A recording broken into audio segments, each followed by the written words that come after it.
कदा करिष्यसि हमां कृपा कटाक्ष भाजनम।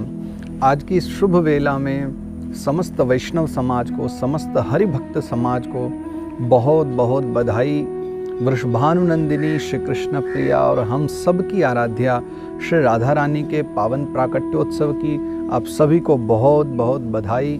सभी को बहुत बहुत आनंद मिले और श्री राधा रानी सब पर अपनी बहुत बहुत कृपा बनाए रखे।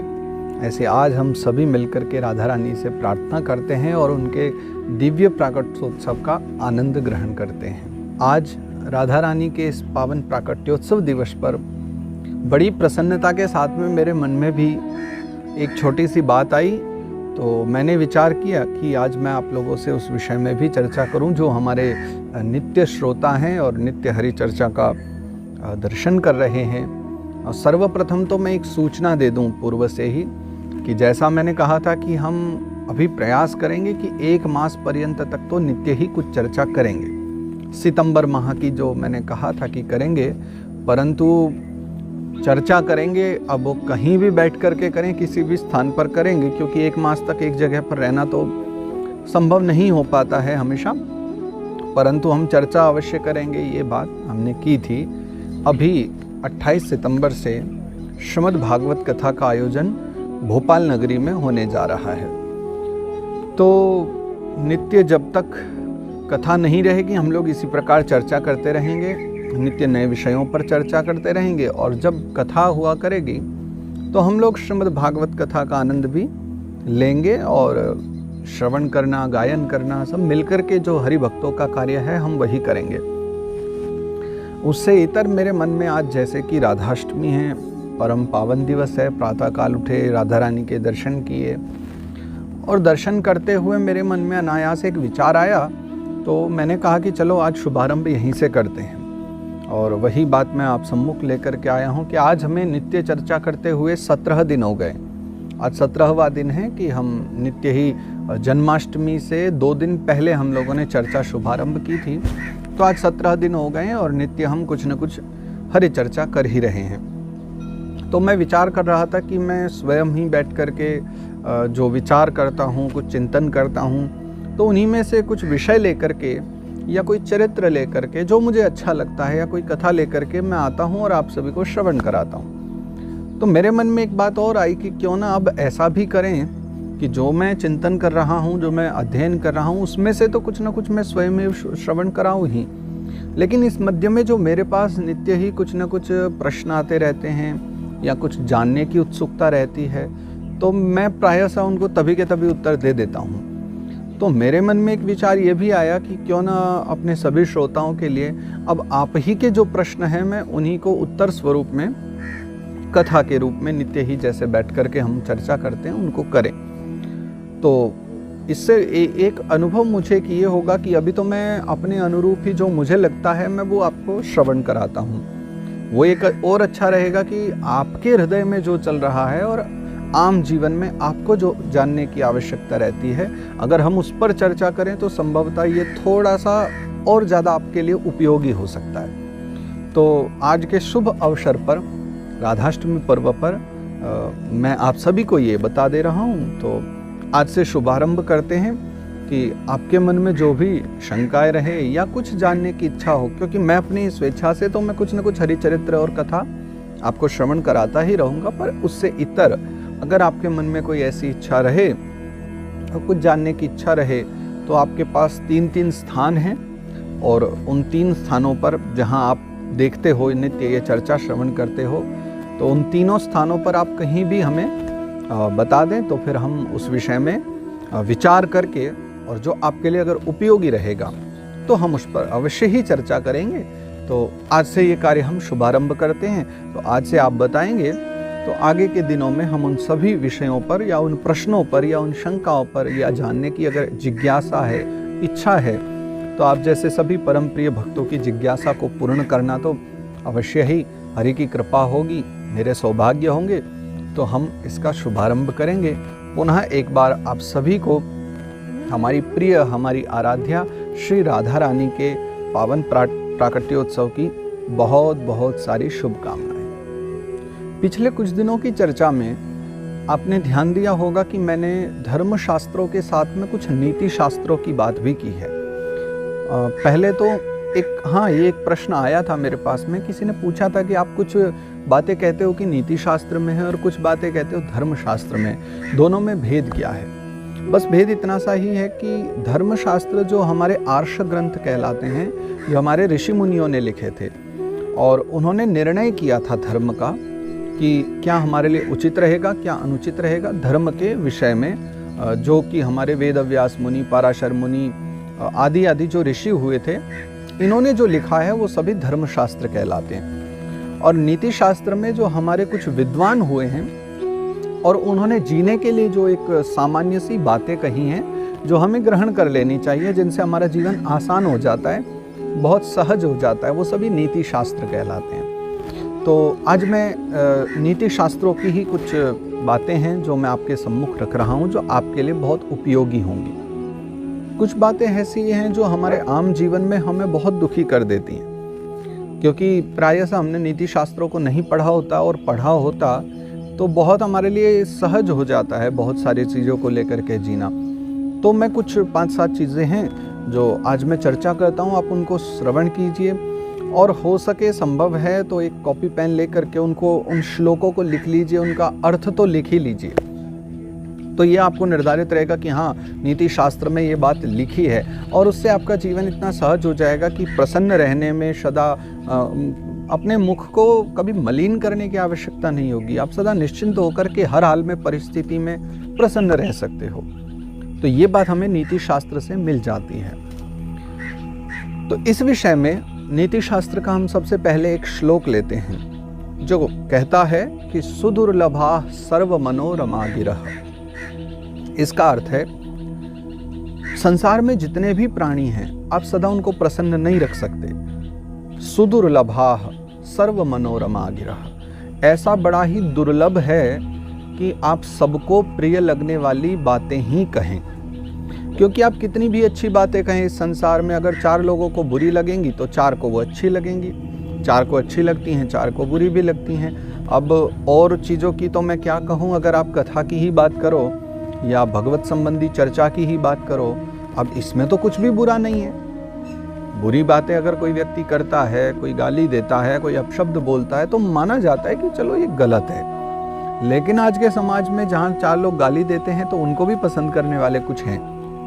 कुछ कहते हैं ये गलत है, लेकिन कुछ को लगता है हाँ बड़ा आनंद आ रहा है। तो एक दूसरे को देख करके, जब एक दूसरे को कोई मार रहा है या गाली दे रहा है, तो गलत वस्तुओं में भी लोगों को बड़ा आनंद आता है। मैंने कुछ ही दिन पहले कहा था ना कि ये एंटरटेनमेंट का ज़माना है, लोगों को मनोरंजन चाहिए।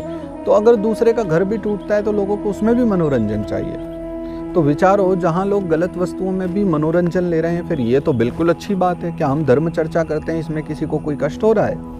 क्या इसमें किसी को कोई दुख हो रहा है, या हमारे द्वारा किसी को पीड़ा मिल रही है? लेकिन आप देखो, फिर भी धर्म सत्संग चर्चाओं से भी कई लोग इसके भी विरुद्ध रहते हैं, इसके भी विपरीत रहते हैं। तो आप विचार कर सकते हो, जो एक ऐसी वस्तु है जिससे कि विरोध करने का कोई औचित्य नहीं है, कि अगर आपको अच्छा नहीं लगता ठीक है, आप जाइए, आप ध्यान मत दीजिए उस पर, लेकिन फिर भी उनको, लोगों को उसमें बुरा लगता है। ये क्या है? ये नीति शास्त्र में इसीलिए लिखा है कि सुदुर्लभाः सर्व मनोरमा गिरः। इस संसार में सबकी प्रिय बातें बोलना असंभव ही है। हमने बड़ा प्रयास कर लिया, ये बातें मैं अनुभव से बता रहा हूँ आपको, कि क्योंकि बाल्यकाल से ही हमारा जीवन तो ऐसा था कि अनेक लोगों से मिलना जुलना वो सब चलता रहा है। तो ये हमने बड़ा प्रयास किया कि सबको, जितने सम्मुख हों सबको प्रसन्न किया जाए। परंतु अब मैं कहता हूँ वो आवश्यक नहीं है। प्रयास अपनी ओर से बस ये करो कि आप अच्छे सत्कर्म करो, आप ऐसे कर्म करो जिससे सबका लाभ हो, परंतु आपके करने से सब प्रसन्न हो जाए, ये भावना मत रखो। क्योंकि आपके कुछ भी करने से या कुछ भी कहने से सभी प्रसन्न नहीं हो सकते। छोटी सी बात है, लेकिन अपना लोगे तो आपका जीवन सहज हो जाएगा और सरलता से जीवन आपका प्रसन्नमय हो जाएगा। आपातरम्याः विषयाः पर्यन्ताः परितापिनः। नीति शास्त्र कहता है कि जो विषय भोग हैं, विषय भोग से तात्पर्य है कि शरीर की सुख सुविधाओं के लिए कुछ अधिक ही वस्तुओं का ग्रहण कर लेना, शरीर की सुविधाओं का कुछ ज़्यादा ही ध्यान रख लेना। ये शुभारंभ में तो पहले पहले बहुत अच्छा लगता है। आपातरम्याः, पहले तो बहुत रमणीय लगता है, परंतु पर्यंत परितापिनः, परंतु कुछ समय के पश्चात में ये बहुत दुखदाई हो जाता है। और ये बात मेरे कहने से ही आप मत मानिए, ये बात का तो आपने स्वयं अनुभव कर ही लिया होगा। जब आप 1 वर्ष तक कोविड काल में घर बैठ करके खूब खाते पीते रहे तो क्या रही है शरीर की हालत? आलस्य बढ़ गया, प्रमाद बढ़ गया, पेट निकलने लगा, है ना, तौन निकलने लगी, सबकी यही तो हुआ है ना। लेकिन अगर शरीर को ज़्यादा सुख न दे करके पड़े पड़े खाने से बेहतर है फिर भी कुछ करते रहे, हाथ पांव चलते रहे, शरीर बराबर चलता रहा, फिर ठीक है। फिर शरीर तो विषय भोग हैं जो करते समय, खाते समय, रहते समय सब शरीर की सुख सुविधाओं का उपभोग करना ही विषयों का भोग कहलाता है। तो जितने प्रकार भी विषय हैं जो शरीर को सुख देने वाले हैं, प्रारंभ में रमणीय होते हैं, परंतु एक समय के बाद में वो परितापी भी हो जाते हैं, ताप देने वाले, कष्ट देने वाले हो जाते हैं। तो सुख सुविधाओं का ध्यान रखते हुए नीति शास्त्र कहता है कि उसके साथ ही साथ कुछ ऐसे कर्म करते रहने चाहिए कि उन रमणीय वस्तुओं में पढ़ करके कहीं हम अपना भविष्य खराब न करें। इसी से जुड़ी हुई तीसरी वस्तु भी नीति शास्त्र में है, कामा कष्टा ही शत्रवः। काम, कष्ट आदि जो विकार हैं वही हमारे शत्रु हैं। सामान्य सी बात है कि कष्ट को तो कोई नहीं चाहता ना, सब चाहते हैं कष्ट हमसे दूर ही रहें। उन कष्टों से बचने के लिए नीति शास्त्र का सहारा लेकर के पहले ही हमें उनसे दूर हो जाना चाहिए। तो कष्टों से बचने के लिए वो पहले वाला जो बताया है, आपात रम्याः, उनसे बचिए, ज़्यादा रमणीय होने से बचें तो शरीर भी सुखद रहता है। सुलभा रम्यता लोके दुर्लभम ही गुणार्जनम। संसार में रम्यता पा जाना थोड़ा सा सरल है, सुलभा, थोड़ा सा धन खर्च करके या प्रयास करके रमणीयता जीवन में आ सकती है, रम्यता आ सकती है, लेकिन दुर्लभम ही गुणार्जनम, गुणों का अर्जन करना थोड़ा सा कठिन होता है, जो कि हमारे जीवन के लिए परम आवश्यक है। तो नीति शास्त्र के अनुसार बहुत आवश्यक है कि अपने जीवन में गुणों का अर्जन करें, क्योंकि मैंने बताया था एक दिन, गुण हमारे अलंकार होते हैं, गुण हमारे आभूषण होते हैं जो हमारे व्यक्तित्व को और निखारते हैं। सहसा विदधीत न क्रियाम अविवेकः परमाम पदाम पदम। हिंदी में एक उक्ति है, बिना विचारे जो करे सो पाछे पछताए। हमेशा सुनी होगी कहीं ना कहीं और सबको आती होगी ये। बस इसी को अगर संस्कृत में लिख दें तो लिखा है कि अविवेकः परमाम पदाम पदम सहसा विदधीत न क्रियाम। कोई कथा सुनाने की तो मुझे इसके बारे में आवश्यकता नहीं है, आपने सैकड़ों कथा सुनी होंगी ना।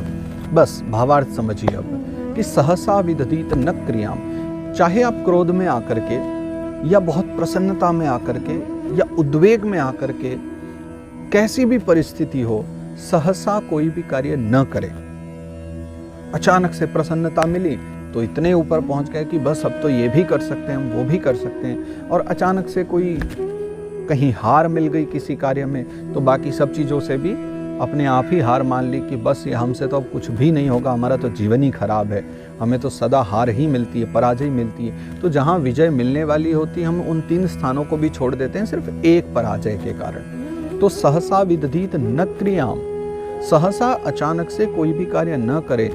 अविवेक परमाम पदाम पदम, अविवेक नहीं, विवेक से जीवन जीना है हमें, तो अविवेक के द्वारा किया हुआ कोई भी कार्य डुबा ही देता है। जो हम बन सकते थे, जो हम पा सकते थे, हम उनको भी कई बार नहीं पा सकते। बहुत कुछ हम खो देते हैं अविवेक के कारण। तो बस प्रयास इतना करना अपने जीवन में जब भी हो, विवेक बनाए रखना, क्योंकि विवेकशील व्यक्ति बहुत आगे तक यात्रा कर पाता है, और मुझे आशा है कि आप भी करोगे। जन्मिनो मानहीनस्य तृणस्य च समागतिः, बड़ी प्यारी बात लगी है मुझे ये। कितना भी कमा लो, कितना भी अर्जित कर लो, कितना भी एकत्रित कर लो, लेकिन जन्मिनो मानहीनस्य तृणस्य च समागति, व्यक्ति के पास अपार भंडार हो लेकिन अगर स्वाभिमान नहीं है, एक आत्मसम्मान नहीं है, समाज के बीच में मान सम्मान नहीं है, तो उसकी गति एक तिनके के समान है। एक तिनके को कौन पूछता है? टूट करके कहीं गिरा और गिरने के बाद बस वो पाँव में आता जाता रहता है। एक ऐसा व्यक्ति संसार में जिसका मान नहीं है, कोई सम्मान नहीं है, उसकी गति तिनके के समान होती है। नीति शास्त्र ये कह रहा है कि आपके पास धन की मात्रा चाहे ना के बराबर ही हो, है ना, आपकी समाज में नाम ऊपर हो, आपके समाज में आत्मसम्मान जो आप बनाओगे कि आप जहाँ निकलो तो आप आत्मसम्मान से बहुत चल सको, जहाँ आप जाओ सबको प्रेम भरी नज़रों से देखो, लोग आपको देखे, बस इतना कमा लो। धन संपदा अगर पुरुषार्थ करके कमाना चाहते हो कमा लो, नहीं कमाना चाहते मत कमाओ, जैसी भी परिस्थिति में जीना है जियो। आत्मसम्मान होना आवश्यक है। नीति शास्त्र कहती है कि जन्मिनो मानहीनस्य तृणस्य च समागति ही। एक बिना आत्मसम्मान के, बिना सम्मान के तो तृण के समान जीवन है। तो आत्मसम्मान के साथ जियो, सम्मान के साथ जीना सीखो। न रम्यम आहार्यम अपेक्षते गुणम। नीति शास्त्र कहता है एक सुंदर बुद्धि वाला व्यक्ति, एक अच्छी बुद्धि वाला व्यक्ति रम्यता के पीछे न भाग करके ना, रम्यता की अपेक्षा गुणों का अर्जन करने में वो ज़्यादा ध्यान लगाता है। क्योंकि जब व्यक्ति के अंदर गुण हो या बहुत सारी स्किल्स हों या बहुत सारे कार्य करने के गुण हों, वो बहुत कुछ कर सकता हो, तो उसके लिए बहुत सहज हो जाता है कि वो रम्यता को एकत्रित कर ले, रम्यता को खरीद ले। रम्यता खरीदी जाती है। रम्यता का तात्पर्य तो आप समझ रहे होंगे, जिसमें मन रम जाए, जिससे मन प्रसन्न हो। स्वाभाविक से एक सरल भाषा में बता दूं तो ऐसी वस्तुएं जिनके द्वारा आपके मन को शांति मिले और शरीर को सुख की अनुभूति हो, ऐसी वस्तुओं की, आवश्यक वस्तुओं की पूर्ति कर लेना ही एक रम्यता का ग्रहण करना है। तो ऐसी रम्यता को इकट्ठा करने के लिए बुद्धिमान व्यक्ति नहीं भागता है, वो तो इनको बड़े सहजता से ले लेता है। वो अपेक्षा यही करता है स्वयं से कि मैं गुणों का अर्जन करते रहूं, और गुणों का अर्जन करके उनके द्वारा वो रम्यता को बहुत सहजता से एकत्रित कर लेता है। तो आपका लक्ष्य क्या होता है? अगर आप एक सामान्य से परिवार से आते हैं, आप सोचते हैं कि मैं बड़ा होकर के एक बड़ी सी कार खरीदूंगा, आपका लक्ष्य क्या है? कार खरीदना? ये थोड़ा सा गलत लक्ष्य है आपका। गाड़ी को रख दीजिए थोड़े समय के लिए पास में, वो जो स्वप्न है आपका गाड़ी लेने का, गाड़ी को बाजू में रख दीजिए और विचार कीजिए कि मैं गाड़ी ले सकूं, इसके लिए मुझे क्या करना चाहिए, उतना धन मैं कहां से लेकर आऊं। उसके लिए आप गुणों का अर्जन कीजिए, और गुणों का अर्जन करके इतना धन एकत्रित कर लीजिए कि फिर वो गाड़ी आ जाए। तो आपको गाड़ी लेने के लिए गुणों का अर्जन करना चाहिए। उसके और भी लाभ हैं कि फिर आप गाड़ी के साथ पेट्रोल डलवाने का खर्चा भी ले सकते हो। बहुत महंगा हो गया पेट्रोल भी, वो भी तो चाहिए ना, तो वो भी कर सकते हो अगर गुणों का अर्जन करोगे। तो गाड़ी को लक्ष्य न बना करके गुणों का अर्जन करना हमारा लक्ष्य होना चाहिए। एक अंतिम बात, नहि प्रियम प्रवक्तुमिच्छन्ति मृषा हितैषिणः। आपके जो बहुत ज़्यादा हितैषी लोग हैं ना, बहुत हितैषी लोग हैं, वो आपको प्रिय बातें तो करते हैं आपसे, परंतु ऐसी वो कोई प्रिय बात नहीं करेंगे आपसे जो झूठी हो। वो आपको प्रिय भी उतना ही बोलेंगे जितनी सत्यता होती है। और जो ऐसे व्यक्ति हैं जो आपसे बहुत मीठा मीठा बोलते हैं, परंतु वास्तविकता में उनमें कुछ सत्यता होती भी नहीं है, वो मात्र आपके संतोष के लिए या आपसे किसी स्वार्थ की पूर्ति के लिए आपको मीठा मीठा बोलते रहते हैं, परंतु वो बातें झूठी होती हैं। ऐसे व्यक्तियों से थोड़ा संभल के रहना, बच के रहना। नीति शास्त्र कह रहा है वो आपके लिए घातक हो सकते हैं, जो आपके जीवन में स्वार्थी बन करके आ रहे हैं। ये नीति शास्त्र के कुछ श्लोक हैं। आशा करता हूँ कि अगर आप इनको अपने जीवन में ग्रहण कर लेंगे और सदा इनका पालन करेंगे तो जीने में बहुत सारी आपकी विपदाएं तो कम हो जाएंगी। जिन बातों को लेकर के आप प्रायः परेशान रहते हैं, मैंने उसके लिए इतना किया या मैंने उसके लिए इतनी अच्छी बातें कही, उसने मेरे साथ बहुत बुरा किया, जिन बातों को लेकर के आप कई बार बहुत ज़्यादा परेशान रहते हैं, संभवतः ऐसे नीति शास्त्र के श्लोकों को अगर पढ़ते रहोगे, थोड़ा सा चिंतन करते रहोगे इन श्लोकों का, तो आपको ये बहुत सारी विपदाएं तो स्वयं ही जीवन की समाप्त हो जाएगी। आप खुश रहना सीख लोगे। लोग आपको बुरा भला भी कुछ कहते रहेंगे पीछे से, जो व्यर्थ में कहने वाले, क्योंकि जब हमारी कोई बुराई करे ना तो उस पर ध्यान देना चाहिए। हाँ, मैं ये कहता हूँ ध्यान देना चाहिए। क्यों? क्योंकि बुराई करने वाले भी दो प्रकार के लोग होते हैं। एक वो होते हैं जो आपकी गलतियों को बताते हैं, दूसरे वो होते हैं बुराई करने वाले जो व्यर्थ में ही बस आपको बुरा भला कहते हैं। तो ये जो पहले वाले हैं ना, इनको कभी छोड़ना मत। ये जो आपके अपराध बताते हैं, आपकी गलतियां बताते हैं, उनको सुधार करो। आप अगर कुछ समय से मेरे साथ जुड़े होंगे तो आपने देखा होगा कि ऑनलाइन भी अगर हम कुछ चर्चा करते हैं तो बहुत सारे उसमें बताते रहते हैं, कमियां भी बता देते हैं। क्या है तो हम लोग उस पर बिल्कुल मैं सबको प्रत्युत्तर भी देता हूँ और उनसे पूछता भी हूँ, बताइए कि कुछ तो मैंने स्तोत्र में बहुत सारे गाते रहता हूँ, बड़े प्रिय लगते हैं मुझे संस्कृत में जो स्तोत्र हैं, तो उसमें भी कई बार बताते रहते हैं कि आप में ये है। हालांकि मैं प्रत्युत्तर दे देता हूँ, पूछता भी हूँ कि बताइए इसमें क्या गलत है, तो प्रायः सा उनका उत्तर नहीं आता है शीघ्रता से, तो वो मुझे थोड़ा सा लगता है कि नहीं उनको देना चाहिए। तो मैं लेकिन ये पहले वालों को कभी नहीं छोड़ता, जो आपकी गलती बताएं उनसे सुनिए और उस पर विचार कीजिए। अगर आपको लगता है नहीं वो सत्य कह रहे हैं कि ये गलती है, तो उस व्यक्ति को छोड़ना मत, वो आपके लिए बड़ा लाभकारी होगा जीवन में, और उसको सुनकर के उन गलतियों को संवार लीजिए। दूसरे वाले हैं जो व्यर्थ में हैं, चर्चा कर रहे हैं, अच्छी ही चर्चा कर रहे हैं, लेकिन व्यर्थ में आकर के कुछ न कुछ उनको बुराई करनी ही है, किसी न किसी प्रकार की अच्छी बातों को काटने का उनका विधान है। तो ऐसे लोगों को तो जीवन में इग्नोर कीजिए और उनको बिल्कुल भी सम्मुख याद ही मत कीजिए, क्योंकि छोड़ दीजिए। जो आपके जीवन को आगे बढ़ने से, श्रेष्ठ जीवन बनने से रोकें, उनके साथ चर्चा करके भी आपको कोई लाभ नहीं होगा। ये बातें हैं, और नीति शास्त्र में तो हजारों ऐसी दिव्य बातें हैं। अगर आपको अच्छा लगेगा और आप और जानना चाहोगे तो मुझे अवश्य बताना, तो मैं कुछ और अच्छी बातें, इनसे भी दिव्य बातें और ढूंढूंगा, और नीति शास्त्र से कुछ महान कवियों के लिखे हुए, विद्वानों के लिखे कुछ बातें फिर आपके सम्मुख लेकर के आऊँगा, फिर चर्चा करेंगे। आज के शुभ दिवस पर हम यहीं चर्चा को विश्राम देते हैं और पुनः आपसे फिर भेंट होगी, फिर हम चर्चा करेंगे एक बार। तब तक आप सभी अपना ध्यान रखें, सभी स्वस्थ रहें और आनंदित रहें, ऐसी मेरी प्रभु से कामना है। आप सभी को मेरा सादर प्रणाम। जय श्री राधे।